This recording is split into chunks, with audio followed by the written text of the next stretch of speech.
Эрүүл мэндийн сайд энэ амралтын өдрүүдэд Дундгов, Өмнөговь аймагт ажиллан эмнэлгийн үйл ажиллагаатай танилцлаа. Энэ үеэр түргэн тусламжийн машин дутагдaltaй байсан тухайн 2 аймагт 8 машин хүлээлгэн өгсөн байна. Хөдөө орон нутгийн эрүүл мэндийн салбарт нэг тулгамдж байгаа асуудал бол түргэн тусламжийн автомашин байдаг. Засгийн газраас энэ жил эрүүл мэндийн салбарын үйл ажиллагааг дэмжиж нийтдээ 159 автомашины санхүүжилтийг суулгаж өгсөн байна.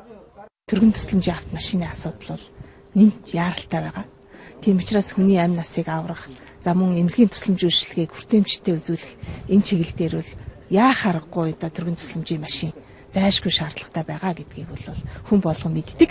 Гэхдээ энийг бол одоо ингэж 50-60%-аар нь парк шинжилт хийжсэн түүхүүл байхгүй. Эрүүл мэндийн яамнаас энэ жил нийт сумдын 60 орчим хувьд нь парк шинжилэл хийхээр тусгасан байна. Өнөөдөр Өмнөговь аймгийн 4 сум алслагдсан Хайрхан багт, за мөн Дундгов аймгийн 4 суманд орон нутгийн Бартай ихтэй замыг туулах чадвартай фургонуудыг хүлээлгэн өглөө.